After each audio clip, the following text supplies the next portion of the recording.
In 1809, James Madison became the fourth president of the United States. His wife, Dolley Madison, stepped competently into and established the role as First Lady at a time when our infant republic struggled to identify itself. Although she is best known for her hospitality, few people know of her influence in the intricately woven world of politics, government, and culture. Dolley became friends with and hostess to 12 past and future presidents. At a time when our young country endeavored to establish a foothold on the world stage, it faced British aggression, culminating in the War of 1812, and partisan political disagreements, often highly vitriolic and violent. Dolley Madison's response to these pressures, her self-sacrifice, compassion, and courage, garnered such admiration nationally that she became the only woman in American history whom Congress voted an honorary seat in both houses of Congress. This in a day when politics and government were strictly the domain of men. She became the most influential woman in the nation from the time of her husband's presidency until her death, and because of her contributions to this nation, should be considered a founding mother. At her death, the entire government and Washington City closed down to honor this remarkable woman. Dolley Madison herself was quoted as saying, quote, "There is a secret in life better than a fortune teller can reveal. We all have a great hand in the forming of our own destiny." End quote. With passion, charm, and wit, Sally Mumme dispels the myth and fable that obscure Dolley Madison. In a first-person portrayal, Miss Mumme captures the essence of Dolley by using her own words and performs this living history in proper 19th century clothing. The year is 1837, and we join Dolley Madison in Washington City. Welcome to my home. How good of you to come. Tea is not quite ready, so we'll have time for a little socializing. It's been 20 years since my husband, Mr. Madison, and I left Washington City, then a raw, struggling town with great ambitions. But now, I can't believe how much it's changed. I hardly recognize it. So many new buildings, gracious. And that means I feel like such a relic of the past. I knew all the founding fathers, such brilliant minds, some irascible characters, and they've all passed. And I'm the last living connection to them. Oh, the stories I can tell. It would curl your hair. Since returning, I've received a flood of invitations. One arrived just this morning, and the messenger waited for my answer. I have been invited to lay the cornerstone for the Washington Monument. Oh, what an honor! George Washington served our country with such distinction. Have you met him? Have you ever? Oh, well, such a magnificent man, tall in stature, impeccable manners, and such a wonderful dancer. I've never had better. He particularly loved dancing with pretty ladies.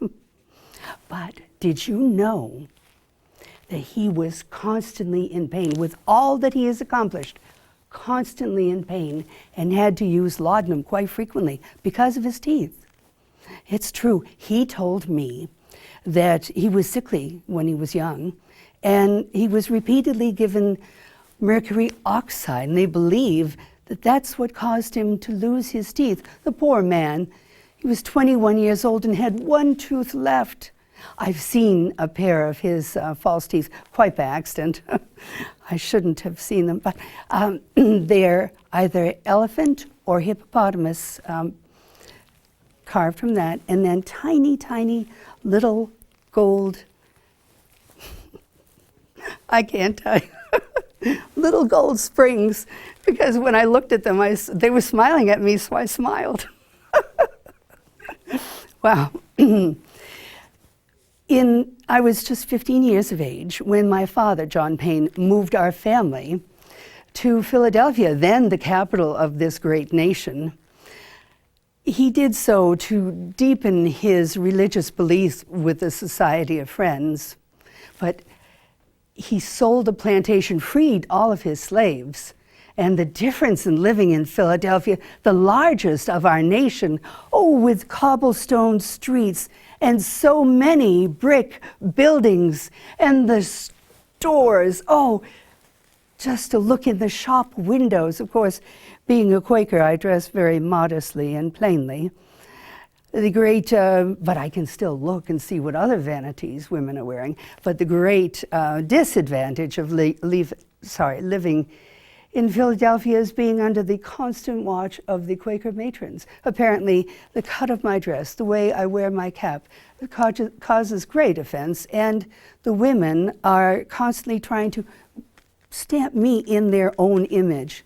Very pious, very plain. Well, the Quakers believe in hard work, but when someone fails in business, to them it's a sign of a weak character. When my father's business failed, he was read out of the Pine Street meeting house. In total humiliation, Father took to his bed, turned his head to the wall, and poor Mother had to open our home to boarders just to survive. Well, we worked very hard to keep that boarding house sparkling clean and cooking, and that's why it was such a shock to me when my father called me one day and said that he had made arrangements for me to marry. I was to marry John Todd, an up-and-coming Quaker lawyer who had befriended him when all others had shunned him. Well, a simple thank you note would do. You don't have to give him your daughter to show that you're grateful. Well, I thought about this for quite a while. I don't want to marry, leave our family. Well, but my father's wishes cannot be disobeyed, so reluctantly I gave up my girlhood and married Mr. Todd. We fell deeply in love, and within a year, our first son was born. We named it after my father, Payne. Unfortunately, less than 2 years later, an epidemic of yellow fever spread through the city. My husband moved our family out of the city to a place of safety. I was so large with child, I had to be carried on a litter. He went back to tend his parents, and unfortunately, they both died on the same day after he closed up their house. It was so wonderful. He came to me, and I heard his voice, and I went screaming and just threw my arms around him, thanking God for his safe return, and he suddenly pushed me hard. And I was like, John, what have I done? And he said, didn't you hear me say not to touch me? No. I have the fever in my veins, but I just had to see you one last time. I remember looking at my beloved's face, and the room started to swirl and everything went black. It's the last time I saw my beloved. Our 3-week-old son became very ill, as did I, and he soon joined his father. Part of me died with them, and the only comfort I have is knowing that our poor baby is not alone, but he's with his father for protection. Well, the simple fact is that I returned to Philadelphia to our modest brick home with $19 in my pocket. My husband's brother, James, came to visit, and instead of offering me the support that I needed, he came to discuss the estate of which my son and I are part of. Due to the act of coverture, when a woman marries, she becomes the property of the husband, as well as any children. And it also states that a woman cannot be the guardian of an underage child. We had some fight, and I hired a Philadelphia lawyer and fought for my son. We settled out of court, and I kept my son.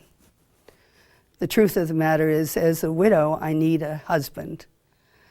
And so I opened the door to various gentlemen callers, if you will. There was a Mr. Savage who directed his entire conversation to my bosom, and I wanted to go like that.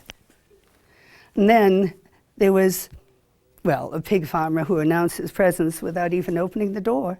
But there was also Mr. Madison, a slender, small man dressed in the old style of clothes, who was 17 years my senior.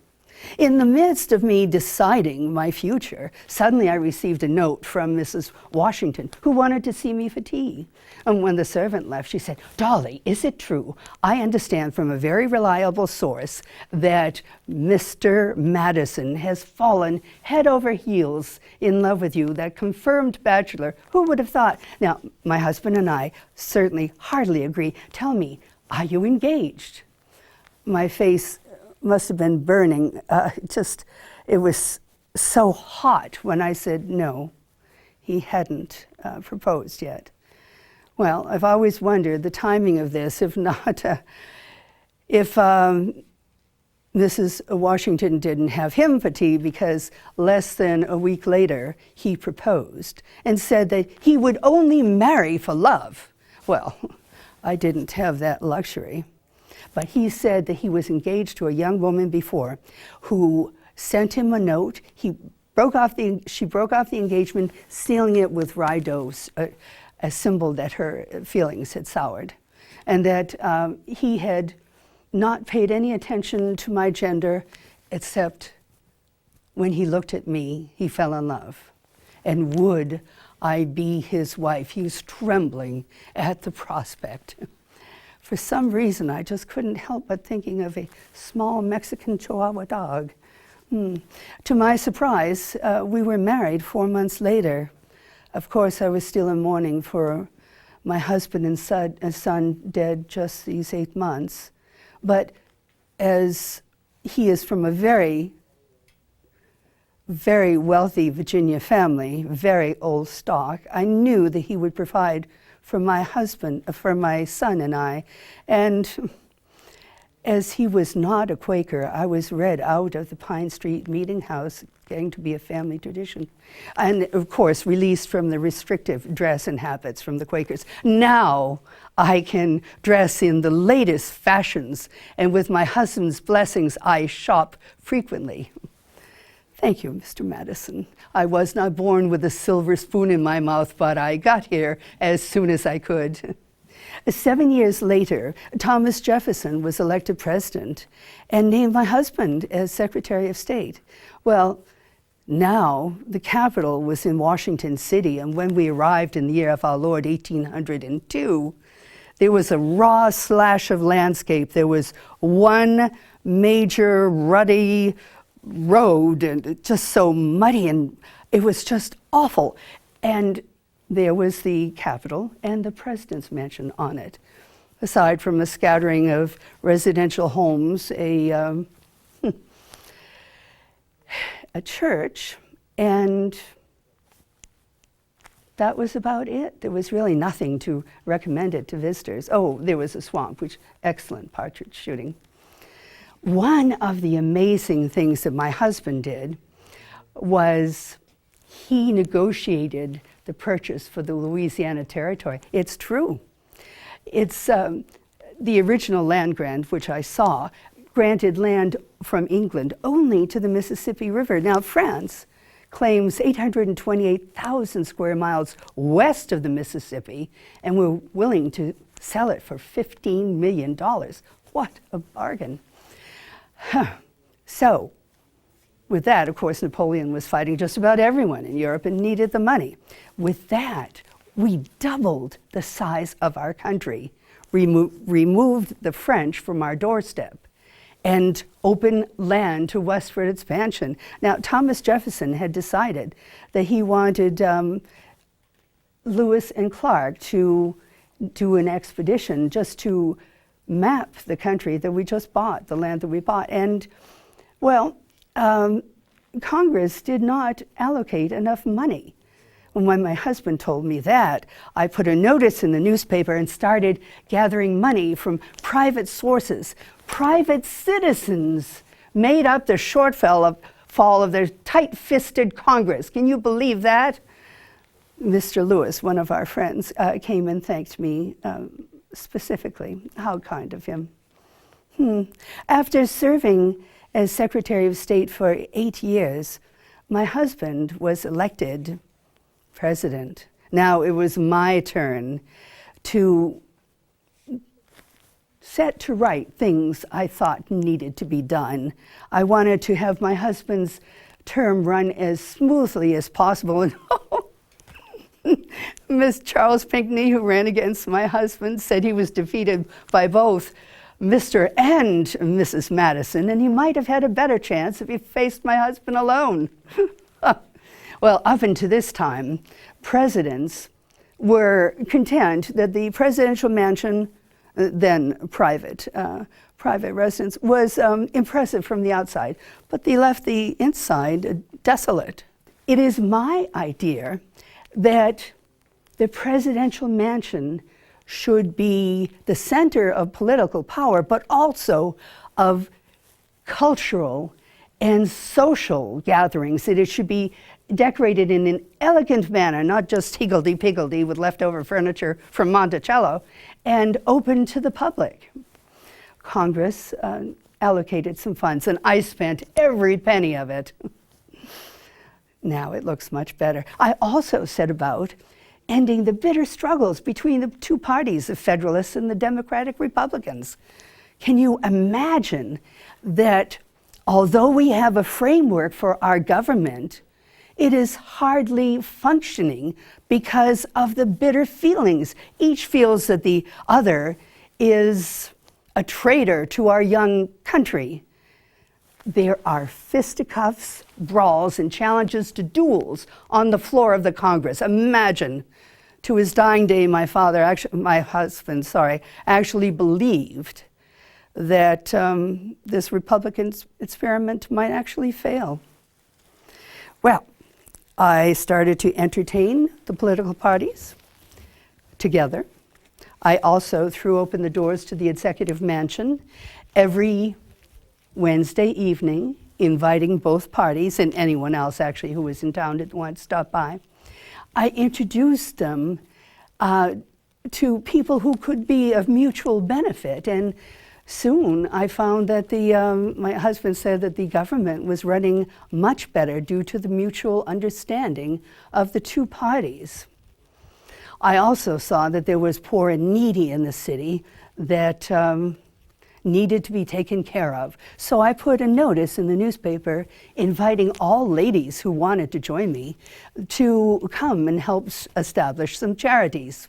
That's how my favorite, the Washington Orphan Asylum, was established, and many others. We give out food and clothing to those in need and medical supplies.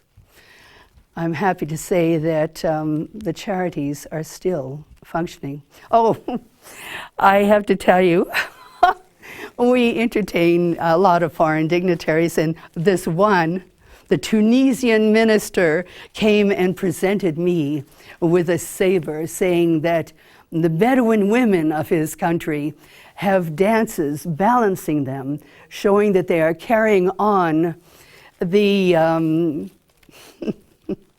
the honor of their husbands when they are not there.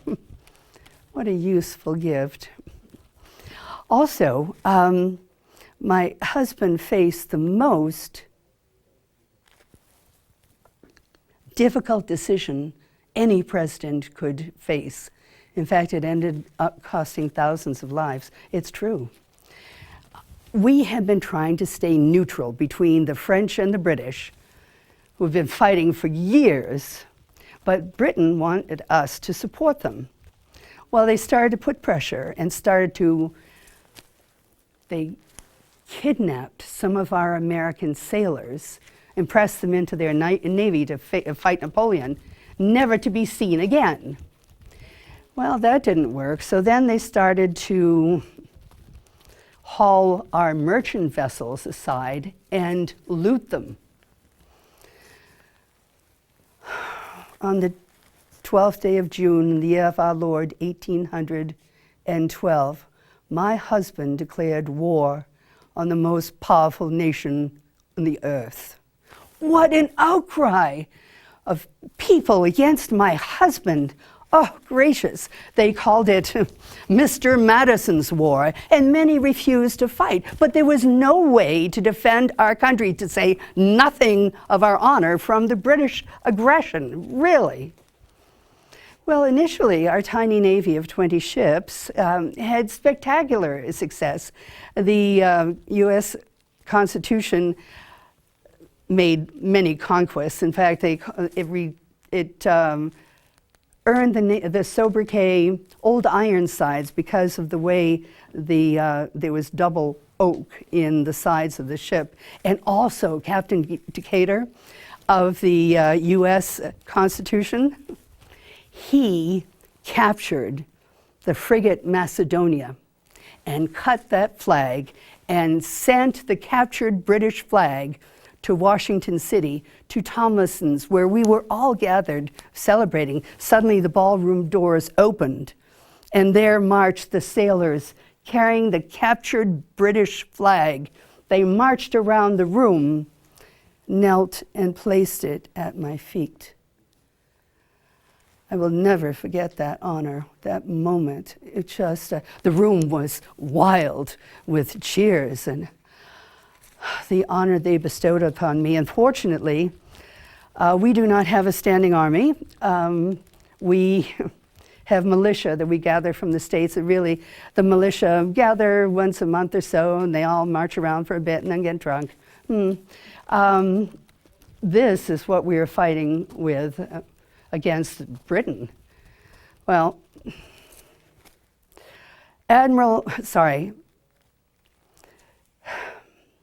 I can't talk of this. Oh, I am so mad. General Armstrong sent most of our militia to the Canadian border, believing that the enemy would fight from there. Well, our spies told us that there were 50 British ships, chock-a-block full of fighting men heading our way. When they showed up off the coast of Virginia, most of our militia was north. And it was decided to make a stand to defend the capital 10 miles away from the city at Bladensburg. Well, it was a very hot and humid day like it is today when my husband left to join the army. I received periodic notes from him in pencil, the last one telling me to be ready to flee at a moment's notice because the enemy was quite strong. Well, I packed everything I could, including the Declaration of Independence and different cabinet papers in trunks and anything that was of value that I could fit into the trunks from the presidential mansion.